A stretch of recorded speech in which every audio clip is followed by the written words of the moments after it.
Hey everybody, it is the Trout, and welcome to a brand new season of the Trout Show. Thank you so much for stopping by. And we kick off our very first episode with a Grammy nominated artist. Her name is Janet Robin. And Janet is part of a band called the String Revolution. Their song, Folsom Prison Blues, yeah, that one, is up for a Grammy. And Janet talks about the fact that how this song came about. It's a very iconic song, how it all got together.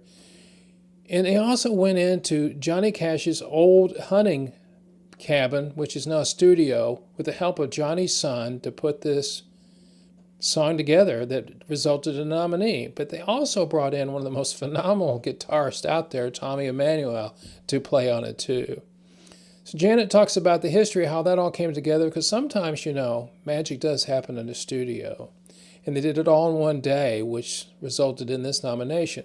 But also Janet talks about her history of playing guitar, which has been over 50 years now, and how her teachers like Randy Rhoads, if you know anything about Ozzy Osbourne and Crazy Train, that guitar on that's Randy Rhoads. He was her teacher. And also Janet toured with Lindsey Buckingham for several years. Great story. And she's also a teacher, I might add. So she's just a roundabout great artist that does a lot of things. But the most important thing to her, of course, is the music and the song. So I think you'll like this episode if you like Johnny Cash, if you like guitar music, and especially from people as talented as Janet. So stay tuned to hear the story about the Grammy-nominated song, Folsom Prison Blues. That's next on The Trout Show.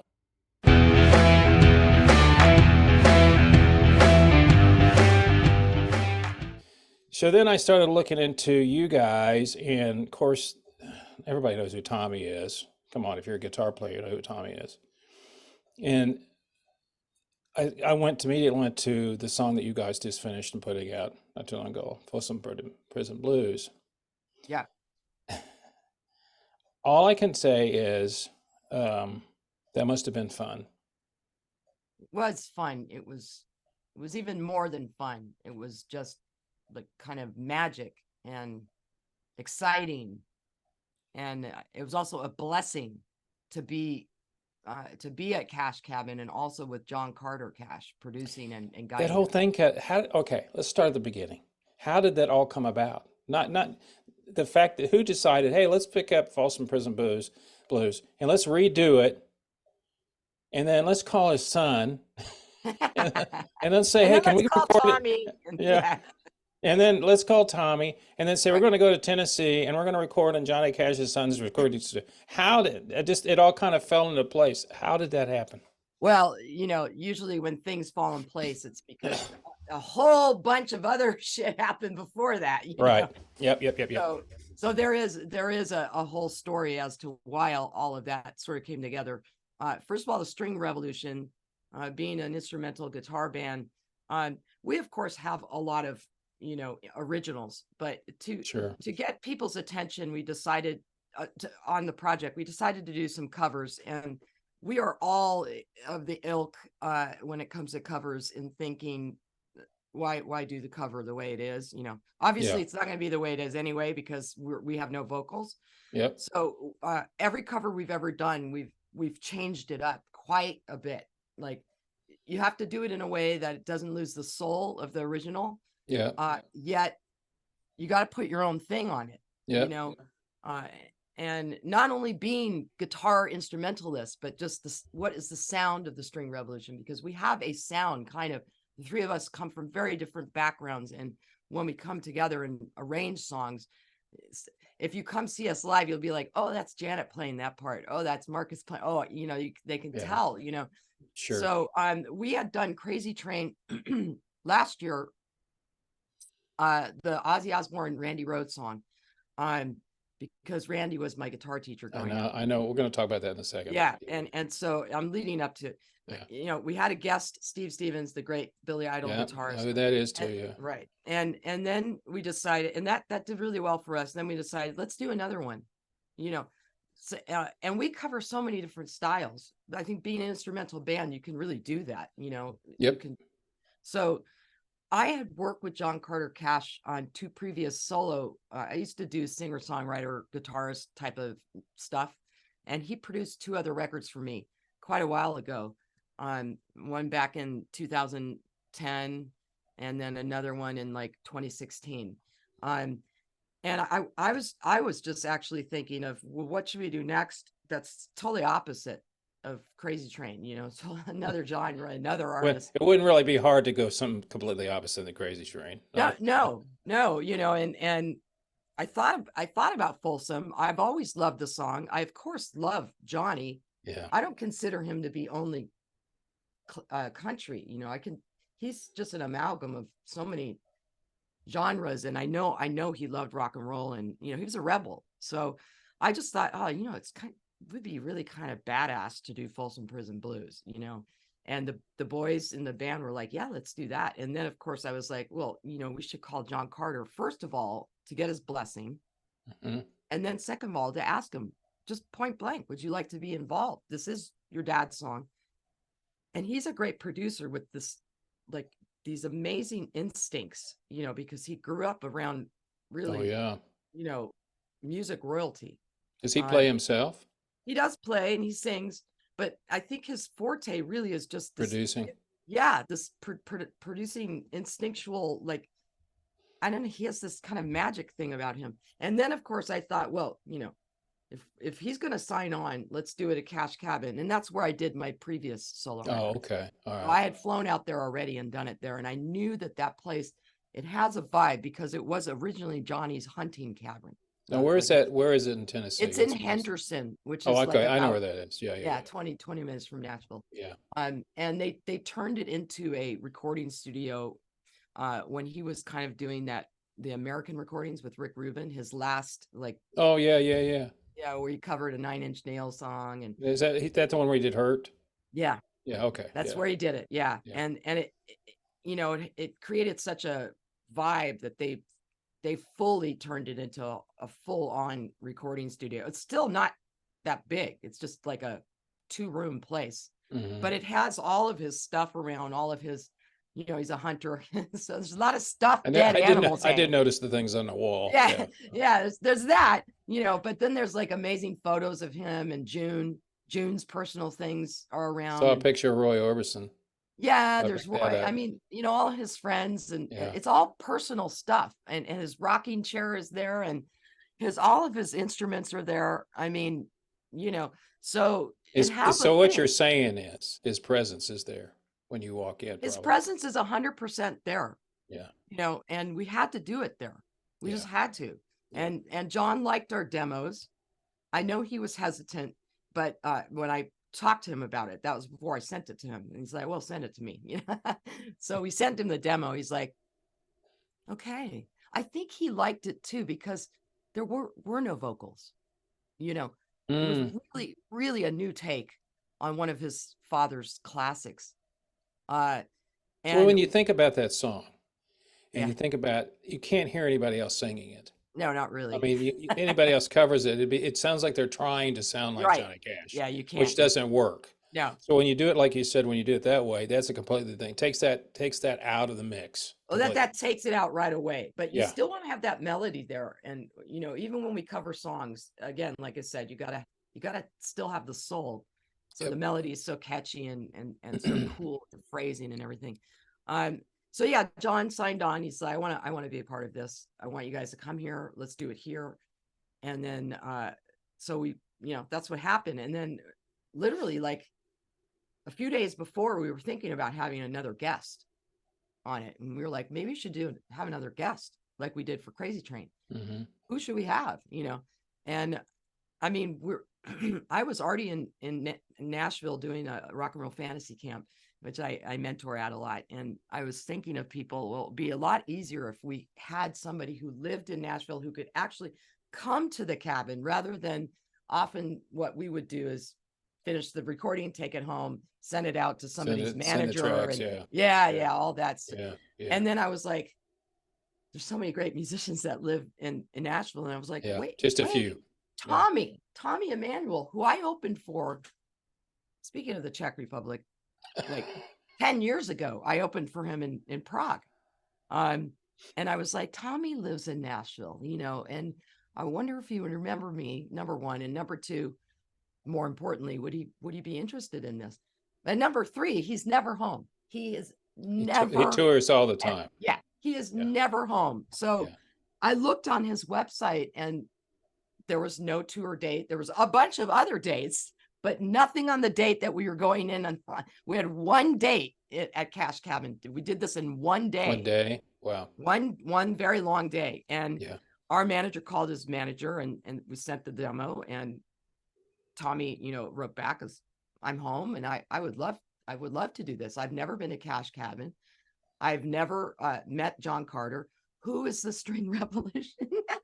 They sound cool. And then, when he got to the cabin, I was like, I opened for you like a million years ago. Oh yeah, kind of. He does remember a lot of people. Yeah. And we had the track done already by the time he arrived. It wasn't like all completely worked out, but the skeleton was pretty good there.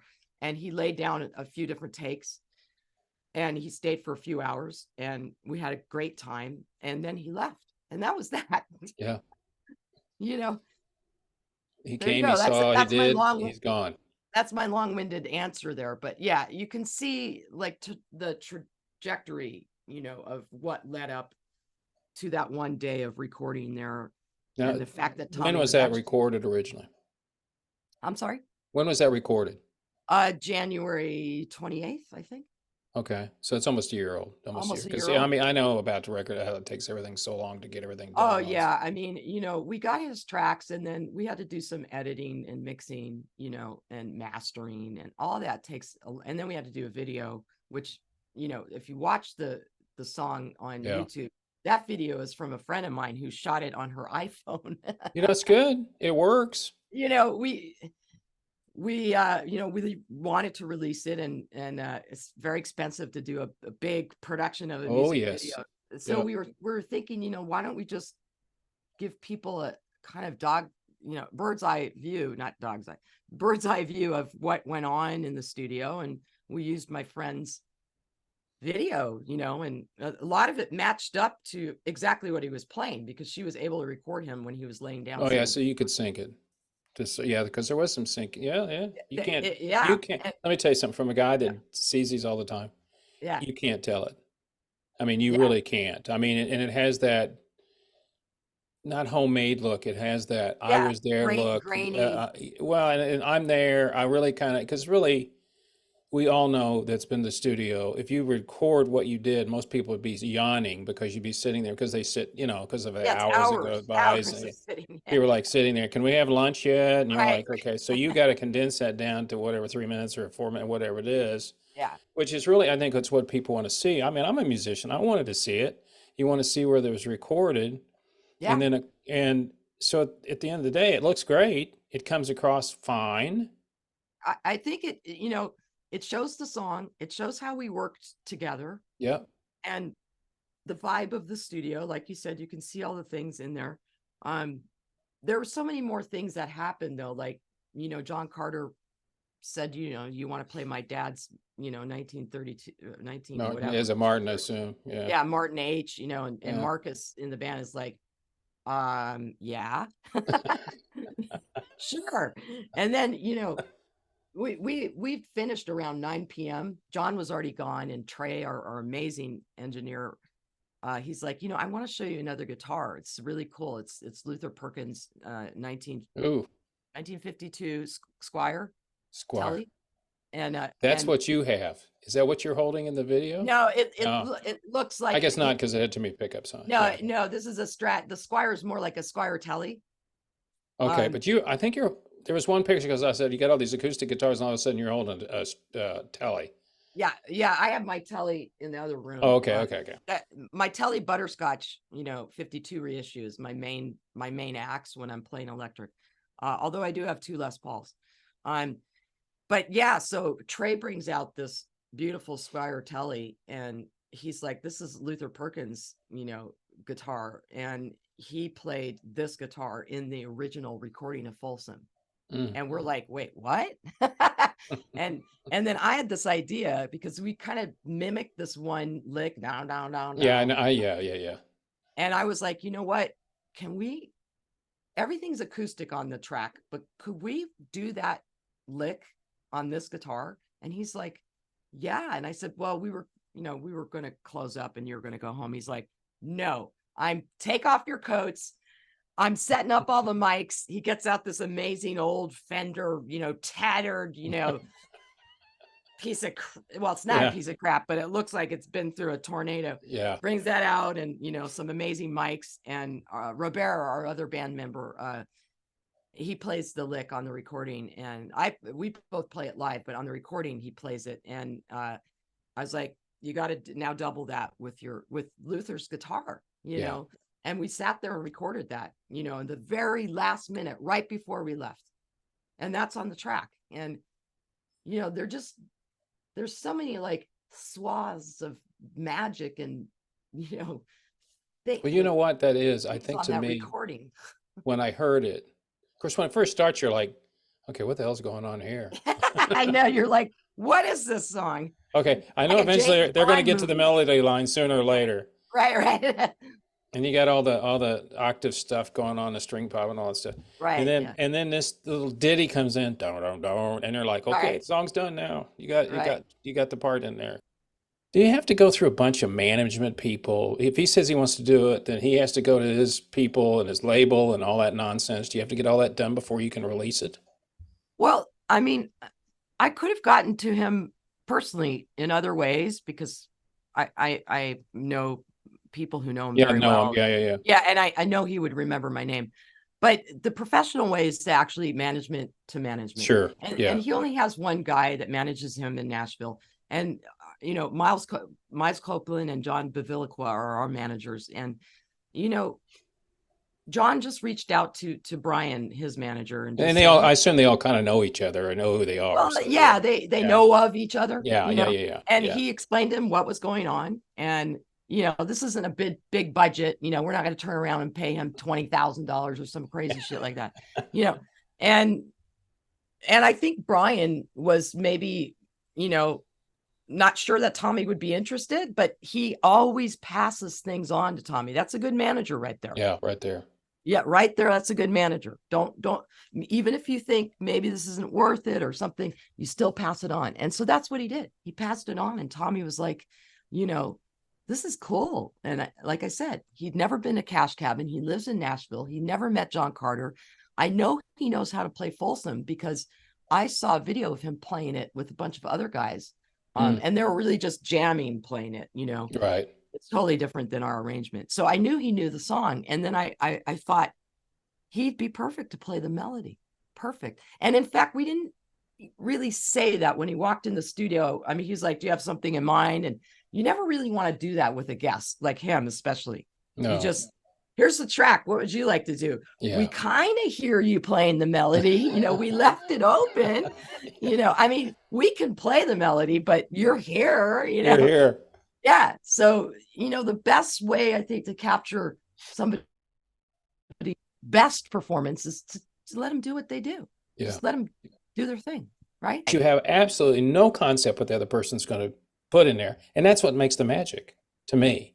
And you have to allow them to do that too, because you may think you know what you want. Well, that's true too. To correct you, it might be like you have an idea of what you think you want. That's a very, very good description of it. Yeah, because you hear something and then somebody else comes in and goes, I never thought of that. Of course not. Yeah, because we're not that person, so you can't just say, play this way, that way. I mean, no. Maybe if you're in an orchestra or it's a situation like that, hired session player, but that's not what we were going for. Tommy does Tommy. That's what he does. That's why he's who he is. That's why who he is. And we wanted that on the track. And we wanted him to feel how different our arrangement was. And I think he liked that too, because when you see him live, he really, he changes up his covers as well. Well, when you're on tour as much as he is, and a lot of people I interview are on tour a lot, you get tired of doing the same thing all the time. Of course. Yeah.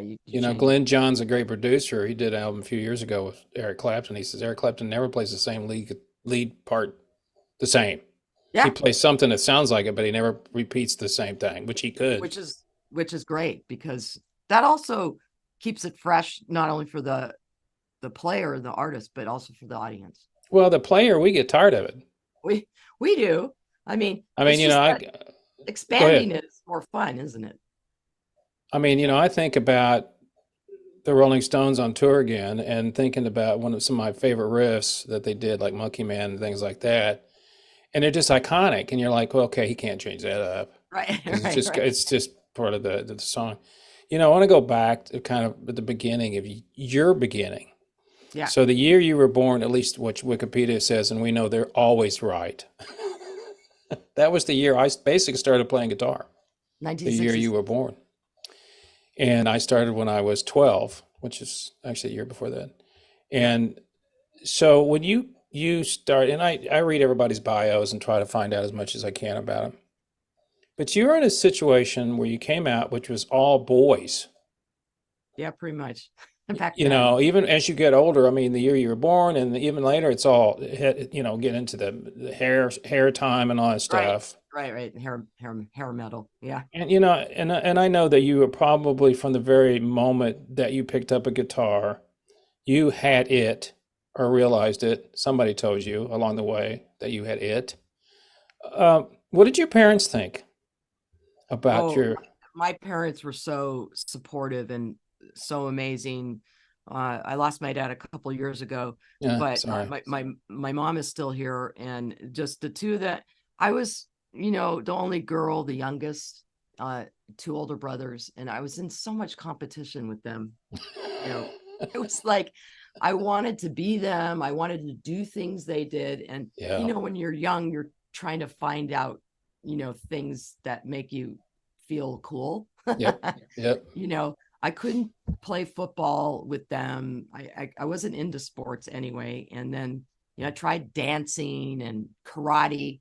All of it was just a big fat zero for me.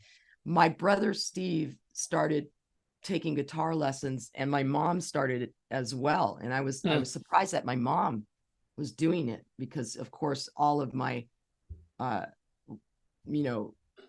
visions of people playing guitar were men, unless you were Joni Mitchell or Bonnie Raitt or something. Yeah. But I didn't really know that much about them at that young age. I did know about Joni though, because my mom had her record. So she started. Yeah, that was the song she wanted to learn was "Bows and Flows of." Oh yeah. Yeah, she loved that song. So I thought, well, my mom wants to take. I'm going to take. And I was really young. I think I was 5, and she took me to the that's really guitar place, and he's like, "You're too young. Your hands are too small. Come back in a year." And I did. I came back in a year, and I started playing, sort of folk and classical stuff on acoustic. My brother was playing. My mom had since left playing guitar. Did it get you a standard size, or did it get you a smaller size to play? A standard fat old nylon string neck. And I still have small ass. I was going to say, and the strings were that far off. Yeah. But I was not uncomfortable with it. And there was something about the touch of the strings and the fact that there were multiple strings, the multitasking of it.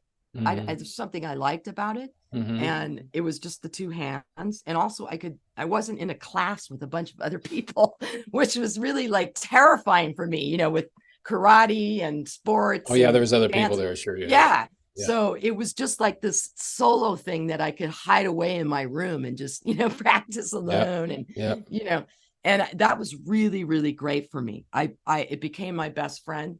I started to get really good at it and young, and I was surpassing my brother, and he wanted to take electric guitar, and then I wanted to do it, of course. And then we found Randy Rhoads. My mom got a referral somehow, and I started on electric, and then I was really like, I became obsessed with guitar, especially after going to lessons with him, because going to lessons with him every week was like basically having a private recital with Mozart. How old was he at the time? He was in Quiet Riot at the time. He wasn't Quiet Riot when he was, okay. He was very young, 20 or so, 20 yeah, something. So I was going to ask you, in which you've just answered for me, Yeah. You knew at that age he was already a phenomenal guitarist. Oh my God. Yeah. We didn't know he was going to get that gig with Ozzy or anything Yeah. like that, but he was so special. I'd never seen anybody play like that in front of my eyes. So much so I was bringing my neighbors from the neighborhood, my friends. I was like, you got to come to my lesson. My cousin, everybody, they just sit Do you want there. us to see you play? No, I want you to see my teacher play. Screw me. Let's I watch mean, him. yeah. And I think also what was amazing about him is he had this quiet, subtle humbleness about him, but also was a strong, like you got to practice. And he also didn't treat me like, I want this to come out right. He didn't treat me like a girl. He treated you like another guitar player. Correct. And Yeah. that, He didn't care whether you're a girl or not. no. And he Yeah. didn't care I was 9 at the time. And that changed my whole self-esteem. I mean, personally, just as a young girl, Sure that did. changed the whole thing for me, because I was questioning. I mean, it's really hard to explain. You're like, you don't see a lot. I did see Nancy Wilson up there on the poster with Anne, Yeah. and I was like, she's a badass. I didn't say that, but I was Yeah, you thought like, it. Yeah. I was like, okay, well, there's one. And then I sort of knew about the Runaways, but there wasn't a lot of media about them. My brothers didn't have, their posters up. They were like underground, so I didn't really know about them. It was really only Nancy, and then the other ladies were playing acoustic, which I still enjoyed playing, but of course my time with Randy was only electric. I'm trying to think when they first came out. Who? Heart. Oh, it was 70 something. Was 74? Barracuda in the 70s? I guess it was Yeah, late 70s. Oh, wow. Yeah. And, my brother was, playing their records all the time. And I didn't know who was playing what. I mean, as it turns out, Nancy, she's an amazing guitar player. Yeah, she is. An amazing acoustic guitar player, but she's not a lead guitar player. No. And I didn't know that. It didn't matter whether I didn't know or, whatever. I just saw a woman up there with a guitar, looking like a badass rock musician. That was my only, role model. But Randy, like I said, he could really care less. And he pushed me, to practice, and not in a bad way, just to inspire me. And, I was obsessed, and he was so amazing. I just was like, my God, I want to be this good, or in some way. But he would always say, don't try to play like me. No. Learn from me. I'll show you these things, and you do your thing. Yep. That's a good I had a teacher. friend of mine back in the 80s in a band I was in. This was obviously before YouTube and all that. And I've always played lead guitar. And they'd tell me what they want to do. And I didn't want to sit there and pick it out and all that stuff. So I took it to a friend of mine as a teacher. And this was the time that Guns N' Roses was really hot. Yeah, 88. Sweet Child of Mine and all that stuff. Yeah, 89. And I asked him one time, I said, I wanted to learn how to tap. I said, just show me how to do it, And I said something about learning how to use other things. He said, don't do what other people do. Pick up, learn from them, but do your own thing. That's right. Yeah. And I understand what you mean. And just like he said, and it's because then you become, you're playing Stevie Ray. No, then you're then playing you're just Randy Rhoads. You're mimicking, other people. I do have to say that Randy, like his first, the first year of lessons with him were all blues stuff. And people don't know that about him. That's kind of interesting. My first song I ever learned, full song, was Johnny Be Good. Do you remember what key it was in? A. Of course. Which it isn't. It's in. That's in B. Is it A flat? I don't remember. It's A flat or something. Yeah. But all those riffs, and because of course all those riffs are in Zeppelin and ACD, all the other things. But he was adamant with his students about learning blues stuff. He's like, if you don't know blues riffs, some blues tunes, some just the da da da da da da, that stuff, you cannot be a guitar player. You cannot be a good guitar player. And so people don't think that about Randy. They just look at him and they're like neoclassical metal. No, that's not everything about him. And in fact, he was going to leave Ozzy's band and go back to UCLA to get his master's degree or college degree in classical guitar.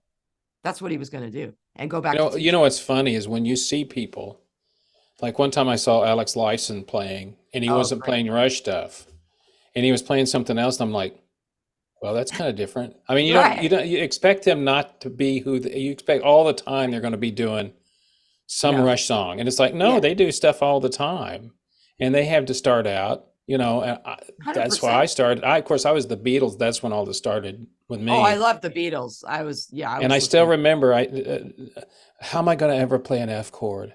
I can't. Those two fingers, Over I with those can't two push them down. How does that happen? And Yeah. then I really was turned on by the Stones, but not so much by their music, but all the blues stuff they did. Yeah. And that's how I heard about Howlin' Wolf and all those things like that. And that kind of Yeah. got me into it. And then I kind of got into it a lot. The one I think missing now in guitar players, a lot of them, is they just don't know the history of guitar music. No, and I actually, it's funny you bring that up because I actually tell my students that, especially the young ones. I tell them everything comes from post-slavery blues. Yeah. You got to know. And I introduce them to some of these players, some more known than others. But I'm actually working on another project that is all blues.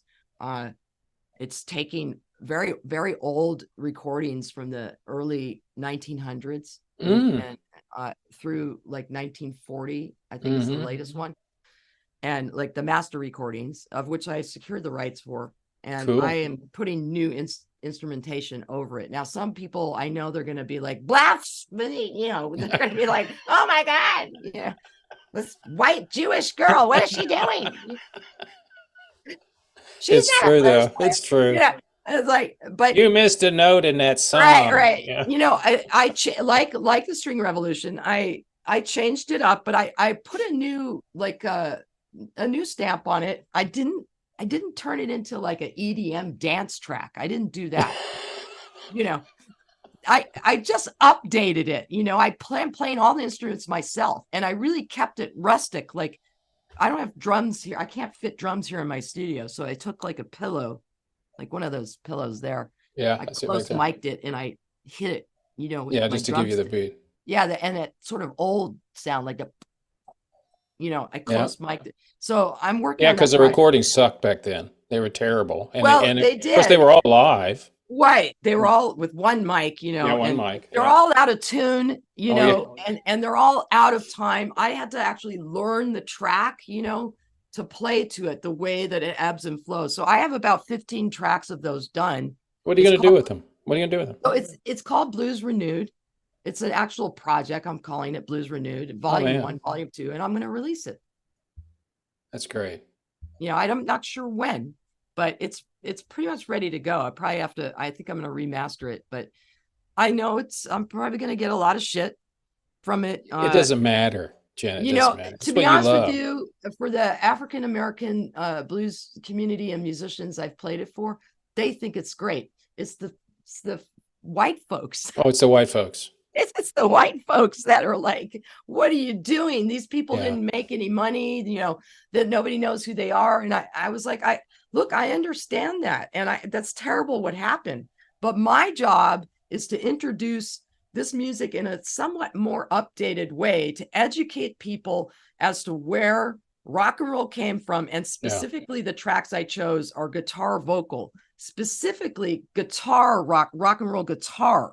Yeah. Including finger style and riffs, and you can hear in some of these songs like, oh, that's an AC/DC, that riff, it's right. But this is a 1924 recording. So it was funny, years ago I was asked to play in a church band here in the Dallas area, and they were playing and it was a great band.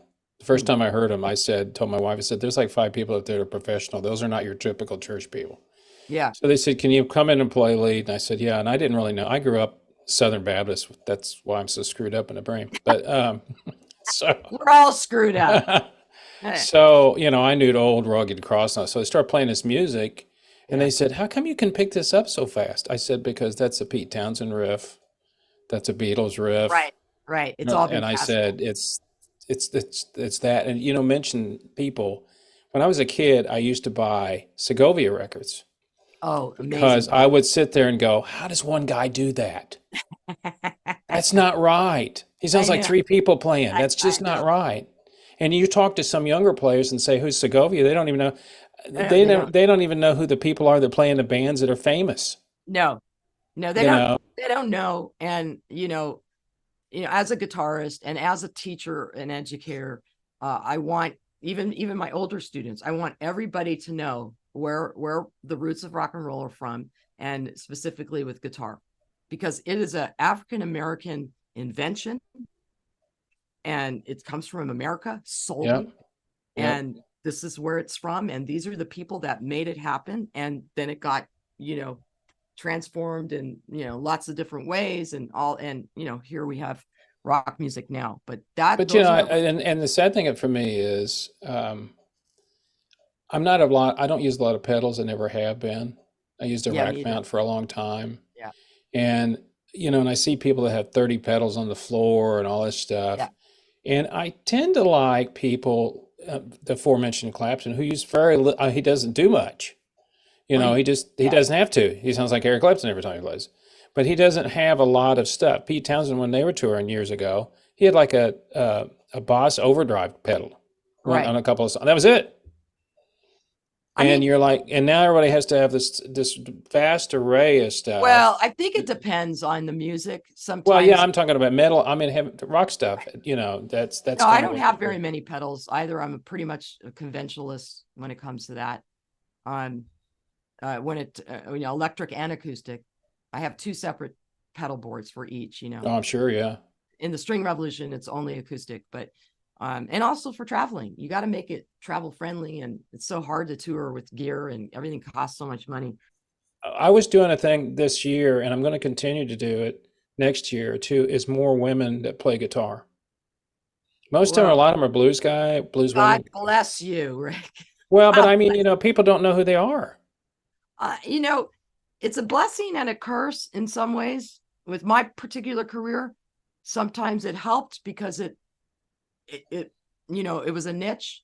And for example, my work with Lindsey on Buckingham, he was specifically looking for women guitarists. And the reason why is because he wanted guitar players who could sing. He wanted background vocalists, and he wanted to hear women's voices.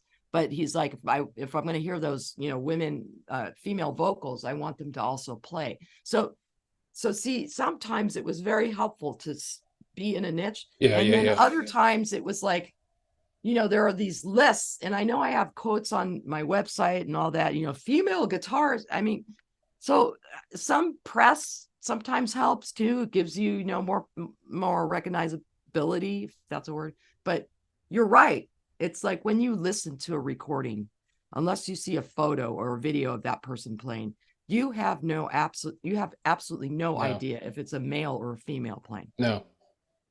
No, and you were talking about Nancy. Yeah. I saw her on, I never really thought about it. I knew she was a guitar player, but then I saw her on, what's his face's show? I can't think of his name now.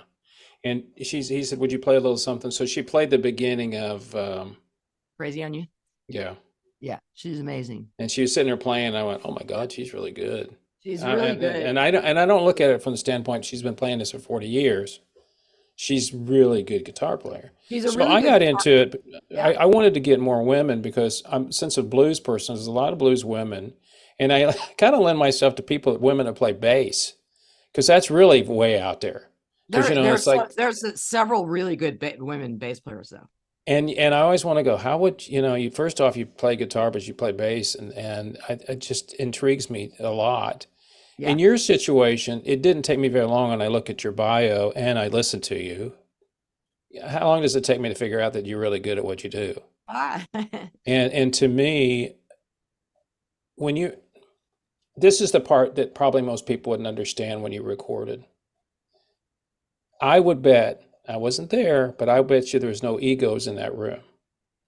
Oh, with the String Revolution? Yeah. I mean, when you're doing Tommy, you're sitting there with Tommy, you're going, okay, I got to, but that's my point when you said you're having fun.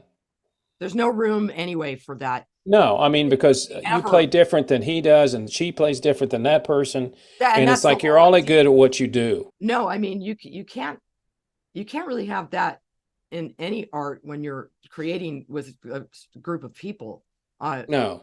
and you have to always serve the song. Like that's become my mantra. That's a good thing. Serve the song. Serve the song, because the song will tell you what it needs. It's not about what you're going to play or how fast you're going to play, or it's your solo, or that's I mean, it's like what is going to make the song sound the best, the piece of art that you're trying to create. And that's especially important in an ensemble situation. You know, if you're doing your own solo thing, do whatever the fuck you want. Yeah. You know, sorry for my language, but you know, do whatever you want. I mean, but when you're in an ensemble, you really have to be careful about pulling you out of it. And I could tell, I mean, you know, we just wanted Tommy to do his thing. We had already put our things down, our parts. Right. And it was time for him to do it. And we were just like, go, Tommy, go. Right? Go, you know, and we So also wanted to be, one more thing, we wanted to be very coherent and what's the word? Respectful to John Carter, because I mean, it's his dad, number one. Dad. It's a father. And then number two, you know, the legacy and this very famous song. It wasn't like some B-side song that nobody ever heard of. So, no, everybody knows the song. Yeah. So what is the Grammy up for this song? It is in the arrangement category, which is where it should be. It is up for best arrangement, instrumental or a cappella, because there are some like the nominees, there's 5 of us, and there is one nominee it's all a cappella, a version of an old Christmas song. I can't remember the name. How high is he, or he is so high. Oh, a Christian song. Yeah, but Bible song. Yeah. Yeah, but it's a famous one that I had heard of. But all the nominees, I must say, I mean, the company we're in is, but let's just say my mom thinks I have a real job now. You know, there's like an Academy Award winner on there, a 5-time Grammy nominee or winner. I mean, all these people, and there's Folsom Prison Blues in the side corner, you know. We're just like the little train that could, you know. So the honor of just having a nomination is already was. Has it changed when did the nominations come out? They came out November 8th. Okay, so they've been out for a while. Yeah, has it changed anything in your life yet? You know, I think it's just a personal thing. But I mean, there's a lot of, it wasn't like a goal, like a specific goal, you know. It was something I always thought about, you know, like, oh, that'd be kind of cool, you know, purely for the fact that in the Recording Academy, it is actual peers, you know, working musicians that vote for you. And it's actually very hard to get, you know, to become a voting member. So I respect that. But I mean, you know, I don't want to shoot myself in the foot, but I mean, should art be a competition? I mean, probably not.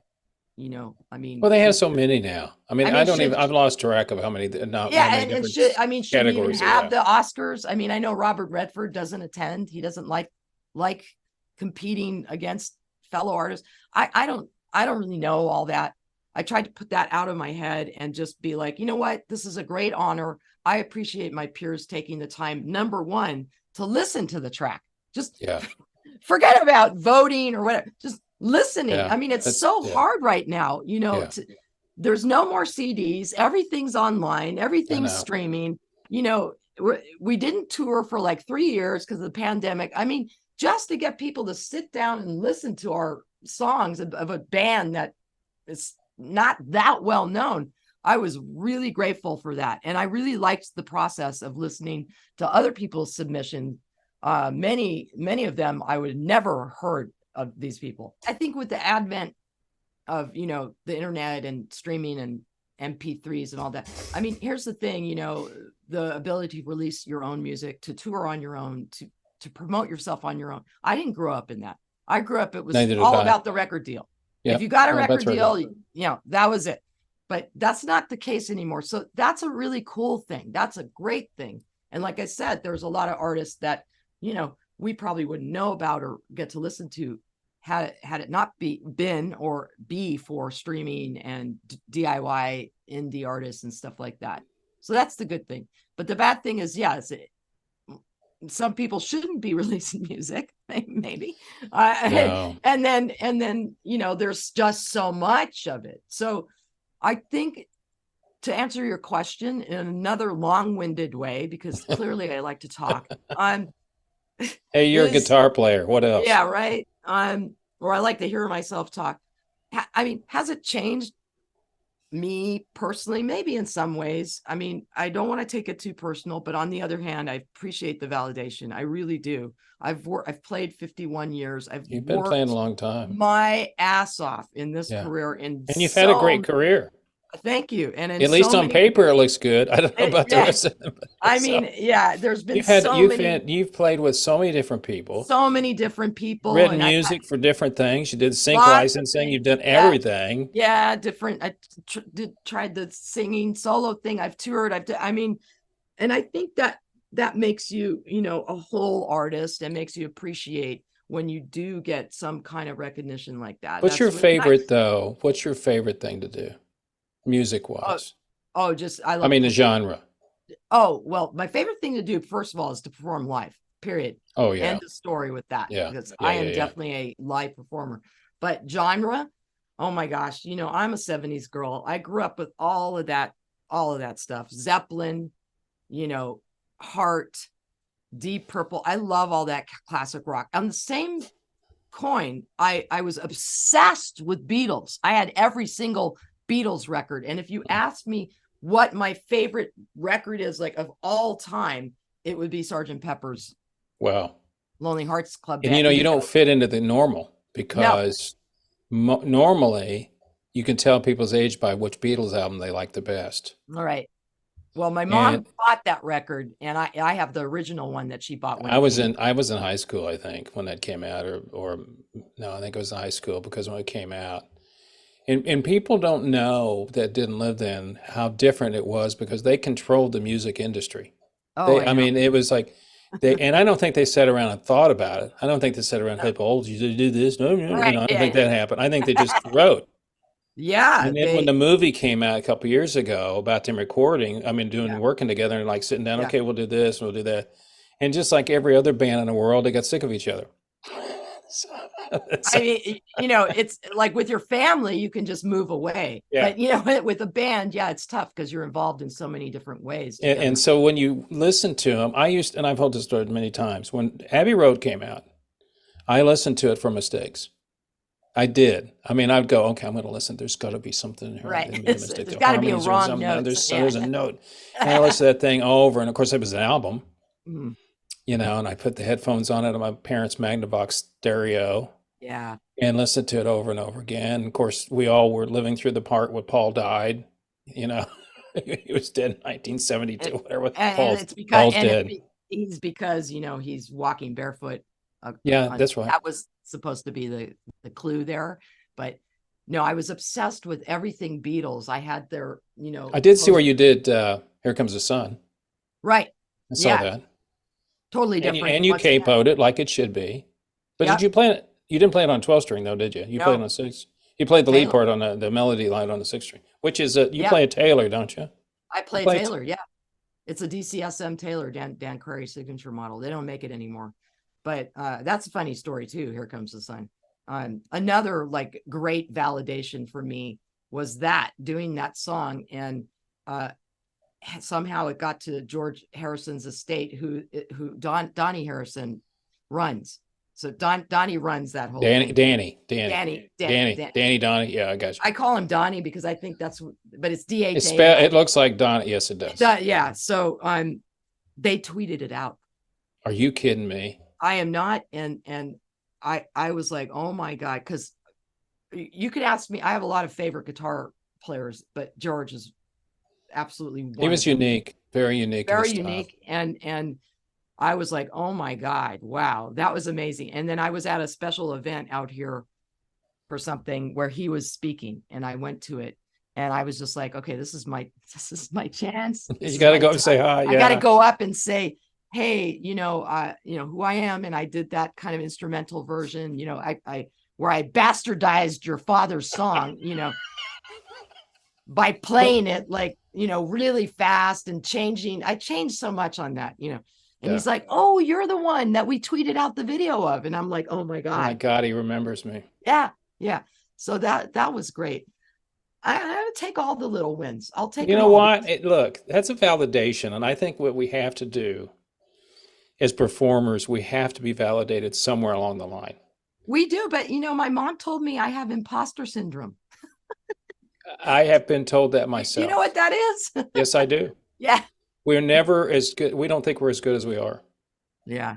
You're really, and it's amazing to me how many musicians I've talked to, and I've talked to people like Walter Trout. I've talked to some very famous people.